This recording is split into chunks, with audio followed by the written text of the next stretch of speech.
Alors c'est parti pour Flexbox. Flexbox, le mode de positionnement avec CSS, un des modes de positionnement, on verra également CSS Grid après.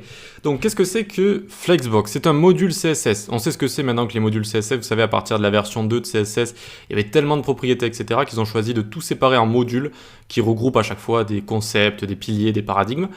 Et donc module est un module. Et donc Flexbox est un module de positionnement CSS, on dit, c'est-à-dire un ensemble de propriétés liées à une façon de faire pour positionner des éléments. C'est ça Flexbox. Donc il sert à placer des éléments sur un axe principal et un axe secondaire. En anglais on dit main axis et cross axis. Mais moi je préfère vraiment parler d'axe X et Y parce que c'est vraiment ça, c'est vraiment placer des éléments, soit sur X, soit sur Y. Voilà, tout simplement. Il permet également de faire facilement du responsive, c'est vrai, c'est ce que j'ai écrit. Il permet vraiment de faire facilement du responsive, notamment lié à des media queries. Vous allez voir que c'est une petite merveille. On peut faire très facilement du responsive. Donc, je vous montrerai quelques exemples à la fin de la section quand on aura vu vraiment toutes les propriétés de Flexbox. Et voilà, donc hop, la suite. Un exemple basique. Qu'est-ce qu'on a ici? Alors désolé pour la qualité de l'image, mais c'est ce qu'il y a à l'intérieur qui compte. On a des items, c'est ce qu'on appelle des flex items, des items flexibles.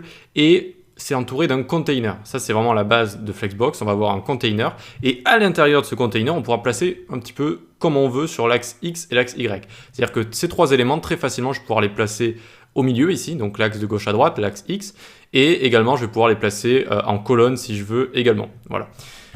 Pour aller un petit peu plus loin ici, mais ne vous inquiétez pas si vous ne comprenez pas tout. De base, on va être en rangée, comme ça, les éléments vont se mettre les uns à la suite des autres. D'accord? Et donc, on va avoir ce main axis, vous voyez, qui va de gauche à droite, c'est l'axe X. Et le cross-axis, pas facile, c'est l'axe Y ici. Donc, ça va vraiment permettre de placer ces éléments très facilement. Et ce qu'on peut faire, c'est qu'on peut retourner le tout. Donc, d'une rangée, on passe à une colonne, comme ça.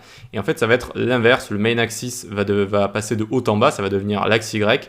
Et le cross-axis, ça va devenir, alors il est caché en dessous ici, ça va devenir l'axe X. Voilà, donc on va avoir le temps de voir tout ça en profondeur, vous inquiétez pas. En tout cas, quand c'est sorti, ça a été une petite révolution parce que jusque-là, il y avait des petites techniques avec des tableaux float, display inline, etc. C'était pas foufou pour placer des éléments, c'était un petit peu des hacks.